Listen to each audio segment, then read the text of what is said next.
I'd been planning to open my own cafe for 3 years. Then my sister stole the idea and opened exactly the same cafe 2 weeks before me, in the next neighborhood, with my own unique concept. I lost more than just my business. I lost my family.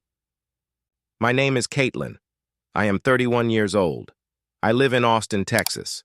I worked as a sales manager for a corporation for the last 8 years, earned good money, but hated every day. I always dreamed of having my own business. My younger sister Emma is 5 years younger than me. She's 26. She was always my parents' favorite. The youngest. Fragile. The one who needed to be protected. I was always the responsible one. The one you could rely on. The one who could handle things on her own. 3 years ago, I started planning my business. A boutique coffee shop with homemade baked goods and local products.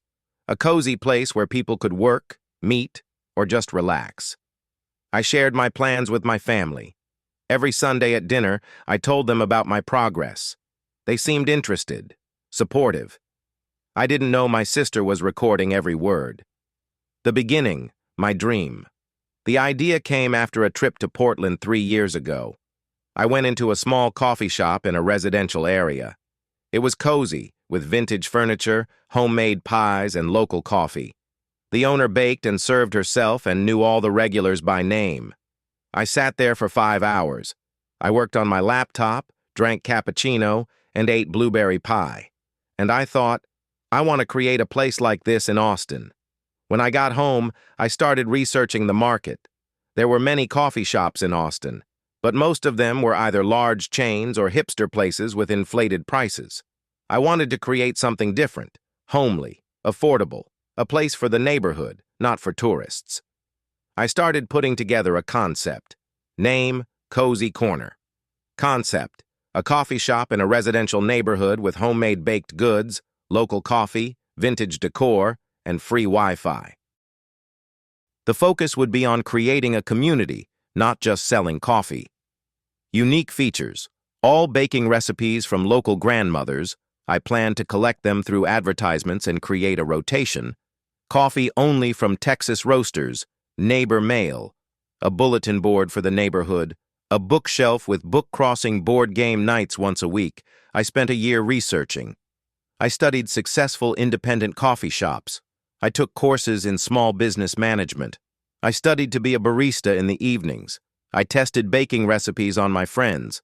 After a year and a half, I had a 40-page business plan ready. Financial forecasts, marketing strategy, operational plan. I needed $80,000 to get started. I had saved up $40,000. I had been putting aside $2,000 a month for the last 2 years, saving on everything. I planned to take out a small business loan for the rest, since my parents couldn't help me, explaining that they didn't have that kind of money. I found the perfect location, a small space in the developing residential area of South Austin. The rent was $3,000 a month.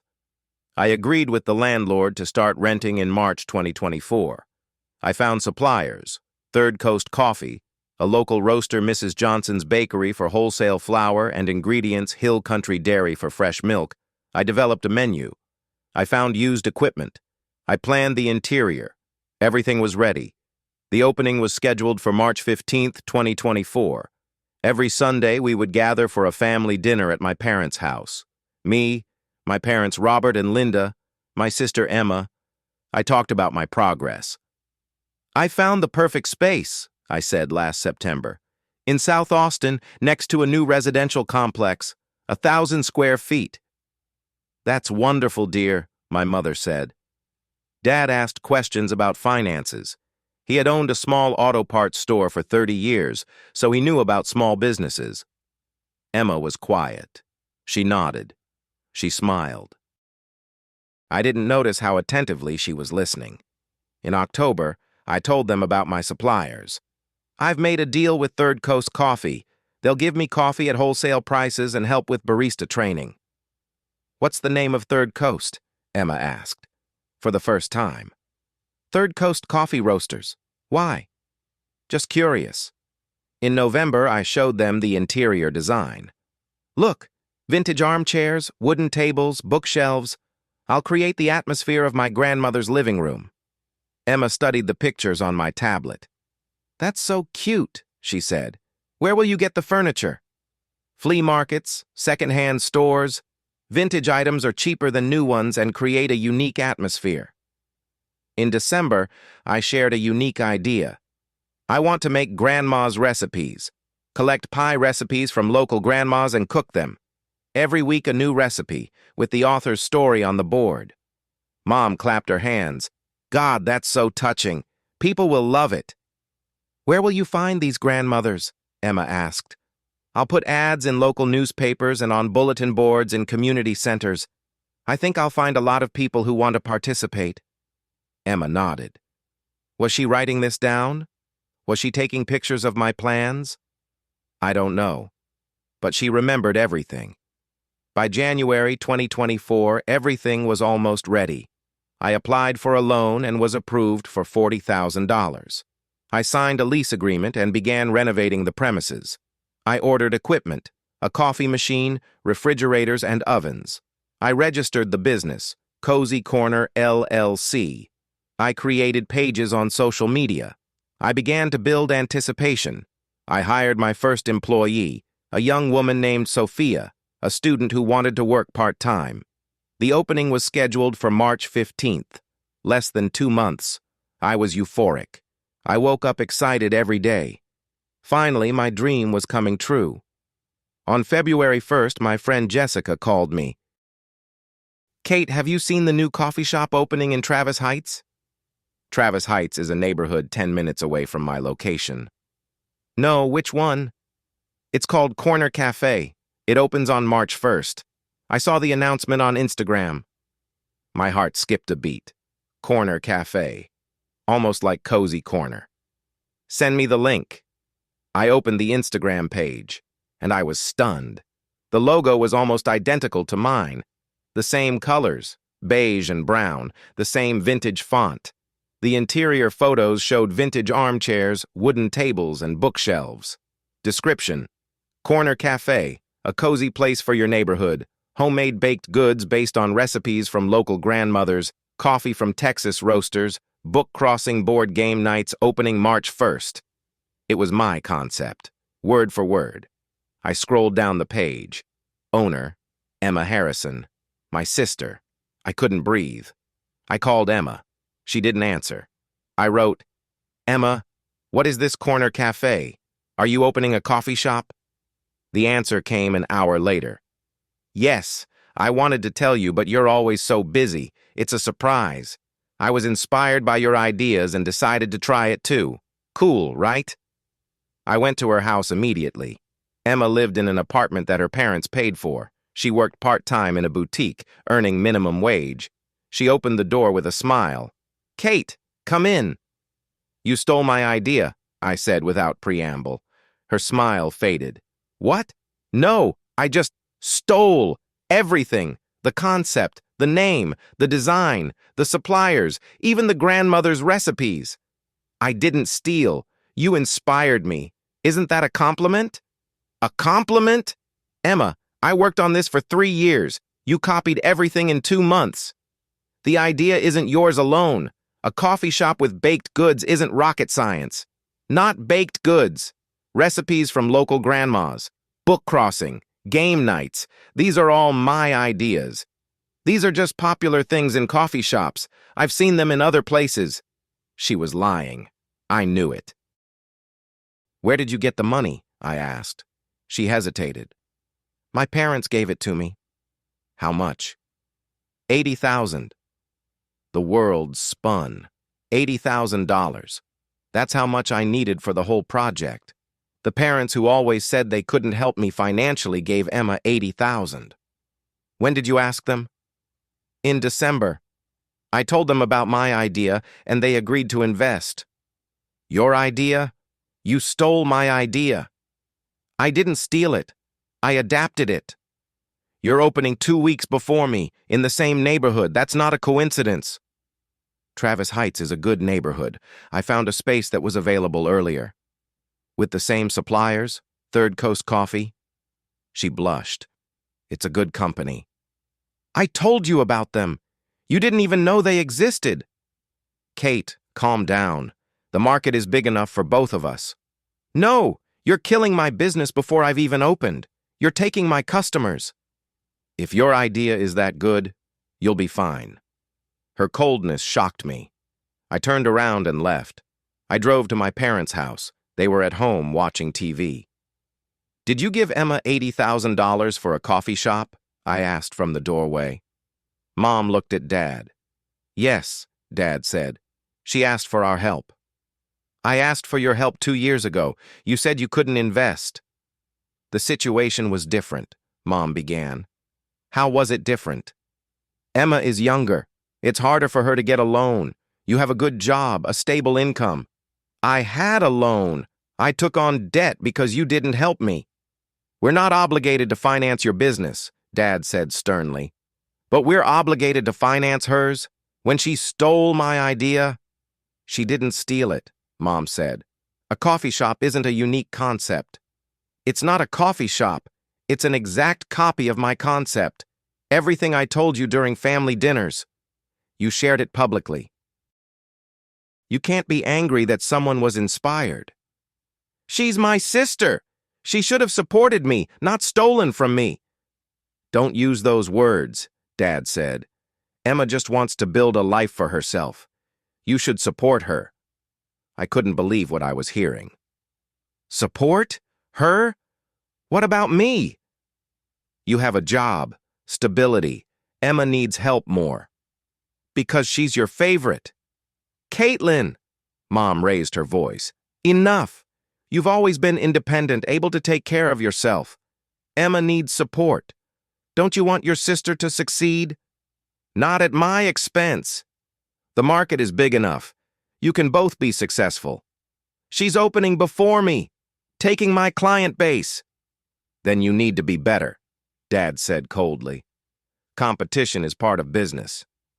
I looked at them, at my parents. I turned and walked away. Emma opened Corner Cafe on March 1st with great success.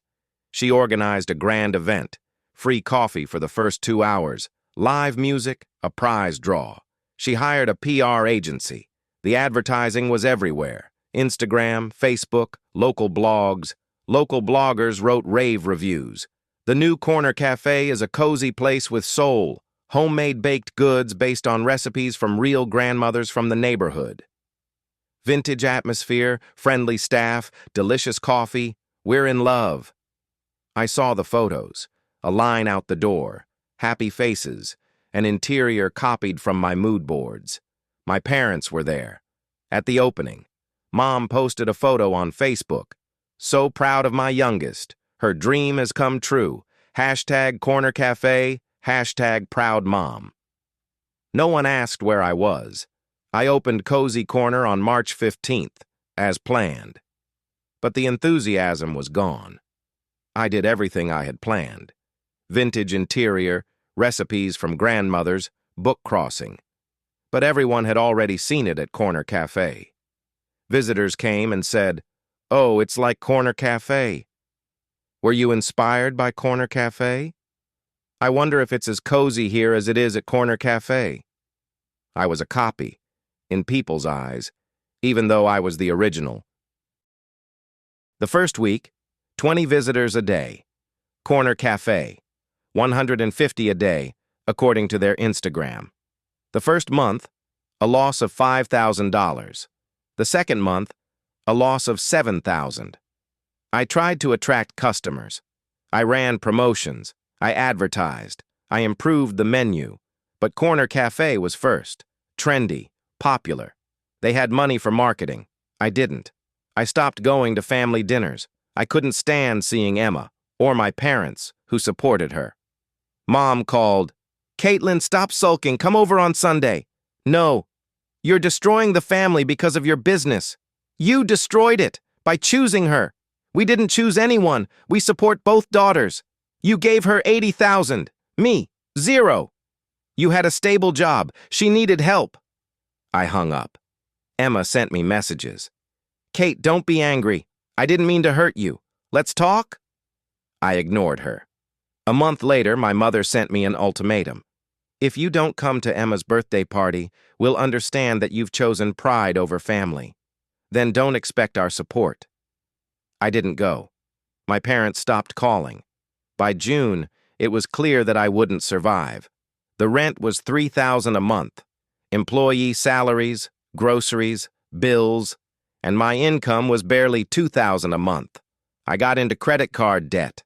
I spent all my savings. In July, I couldn't pay the rent. The landlord gave me a month's grace period. In August, I couldn't pay again. "Miss Harrison, I'm sorry, but I have to terminate the lease," he said.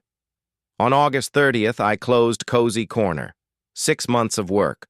$40,000 of my savings. Gone. $40,000 in loans to be repaid. Plus $20,000 in credit card debt. I lost $100,000. And 3 years of work. Corner Cafe was thriving. Emma opened a second location in November. She hired a manager. She planned a franchise. The local media wrote about her. Young entrepreneur Emma Harrison is creating an empire of cozy coffee shops in Austin. Her parents beamed with pride on Facebook. "Mom, my daughter is on the cover of Austin Monthly. I can't be happier."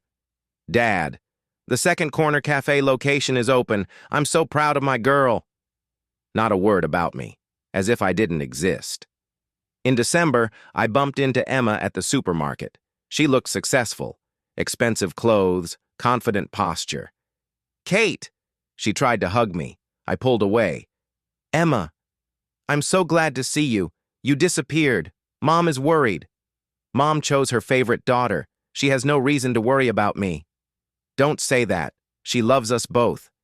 She financed your theft of my idea." Emma sighed. "Kate, that was 6 months ago. When are you going to let it go?" "Let it go? You ruined my life." "I didn't ruin it. You shut yourself off. Because you took my clients. You opened earlier, with my idea. The market is competitive. If your business was strong enough, you would have survived." Her words were like a slap in the face. "You stole from me, and you don't feel guilty." I adapted the idea. It's business. It's betrayal. I turned and walked away. It's now February 2025, a year since the crash. I went back to corporate work. Sales manager. I hate every day. I'm paying off debts. $100,000 spread over 5 years. I live in a small apartment. I save on everything. I don't talk to my family. My parents called once, on Christmas. "Mom. Kaitlyn, stop sulking. Come home for the holidays." "No.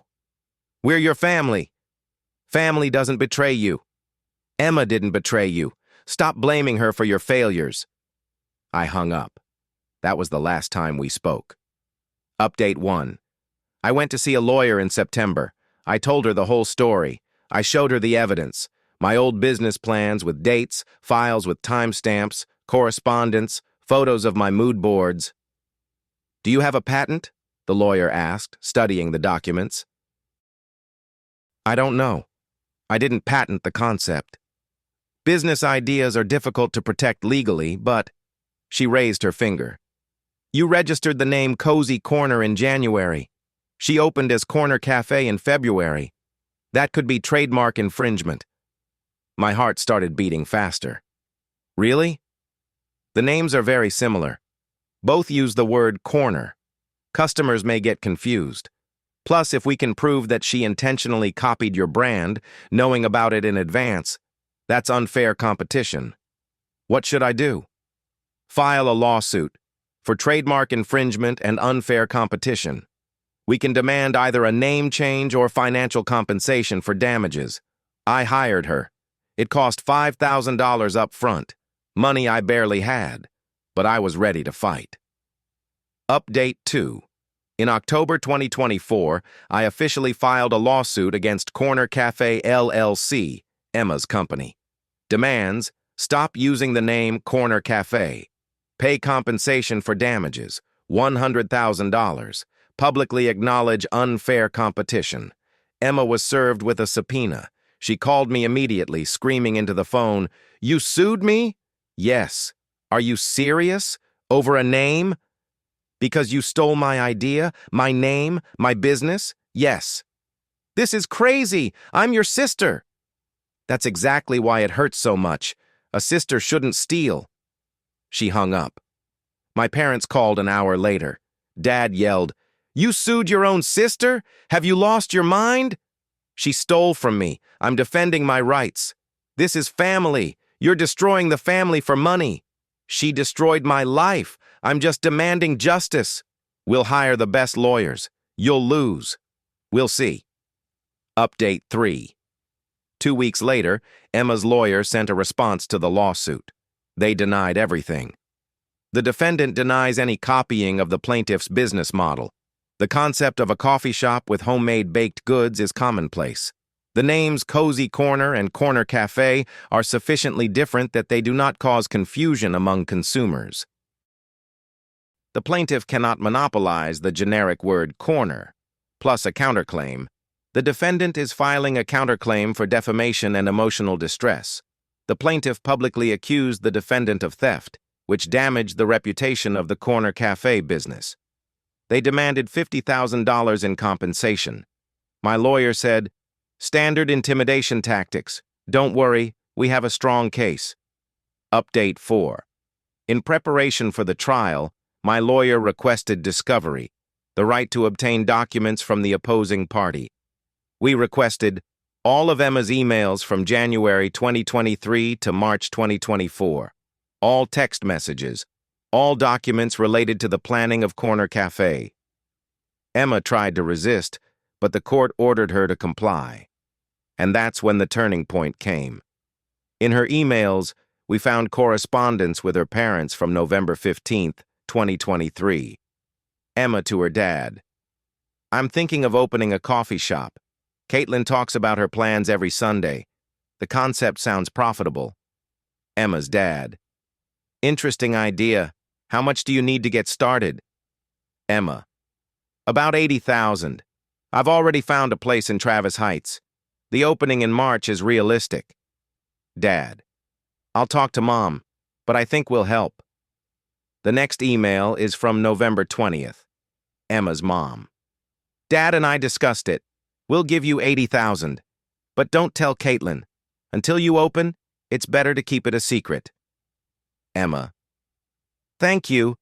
I promise I'll make you proud." Another email from December 5th. Emma to a friend. "My sister has been planning a coffee shop for 2 years, Lowell. She tells us every detail at family dinners. I'm just taking her ideas and doing it faster. My parents are on my side. They gave me money. Kaitlyn will be in shock when I open first." When I read this, I felt sick. She was laughing at me. She had been planning her betrayal for months, and her parents were helping her. Update 5. In December, a month before the trial, Emma's lawyer contacted my lawyer. They offered a settlement. Corner Cafe agrees to change its name to Emma's Cafe. No admission of guilt, no financial compensation. Each party pays its own legal costs. My lawyer asked, "What do you say?" "No, I want compensation. She ruined my business. Changing the name is not enough." "Court is a risk. We may win, we may lose. I'm willing to take the risk." We rejected the offer. Update 6. The trial took place in January 2025. Me, my lawyer, Emma, her lawyer, and Emma's parents in the gallery. We presented all the evidence. My business plans dated 2022 to 2023. The Cozy Corner trademark registration in January 2024.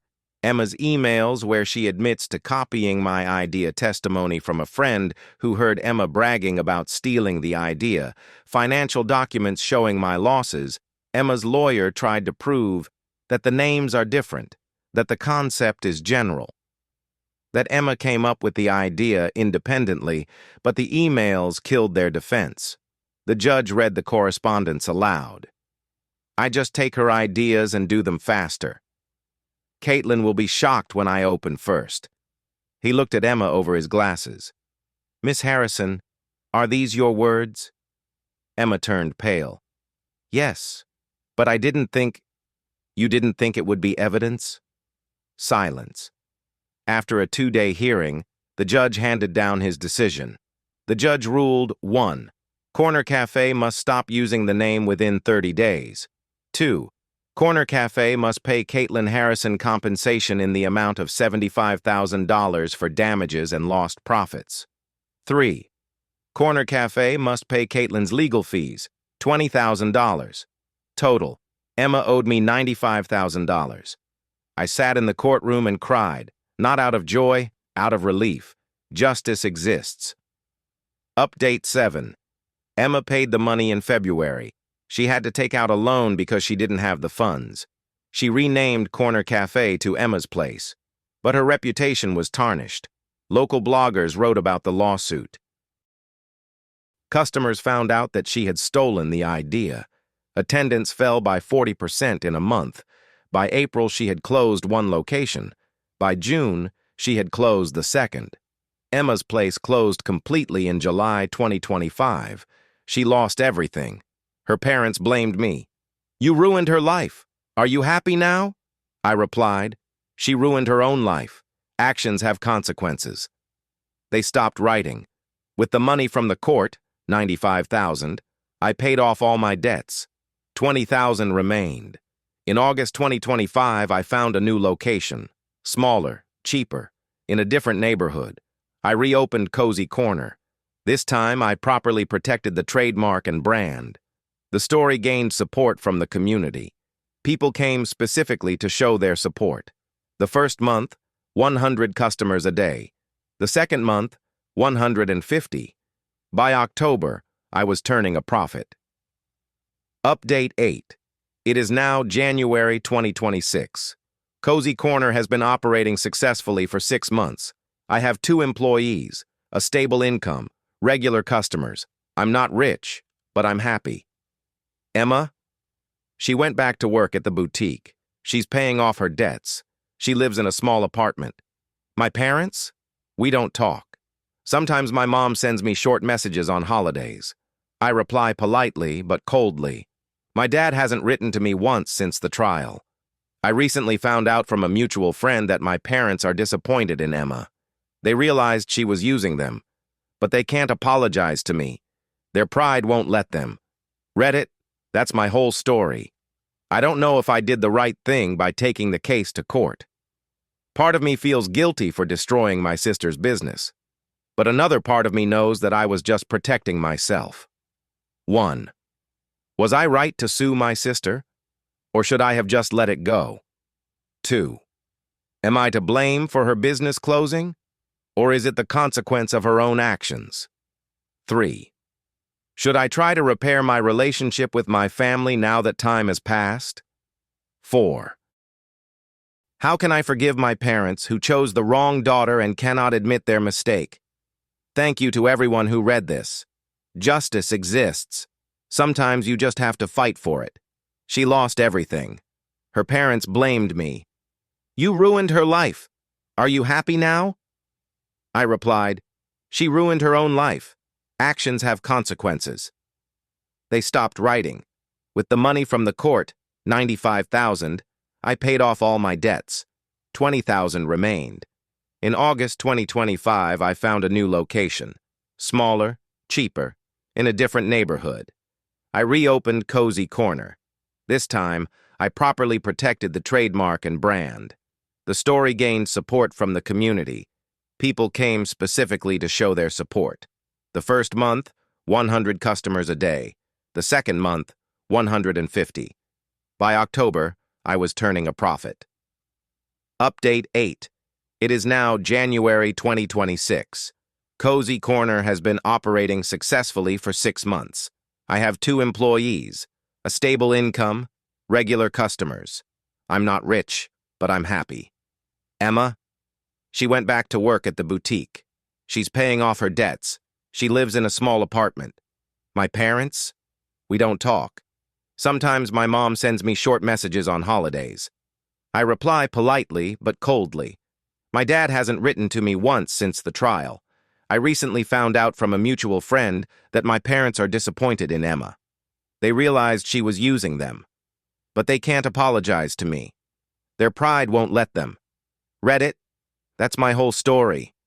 I don't know if I did the right thing by taking the case to court. Part of me feels guilty for destroying my sister's business, but another part of me knows that I was just protecting myself.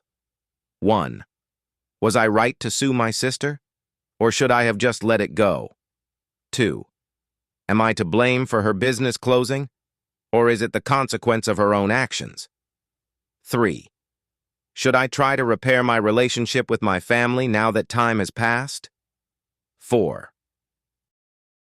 How can I forgive my parents who chose the wrong daughter and cannot admit their mistake? Thank you to everyone who read this. Justice exists. Sometimes you just have to fight for it.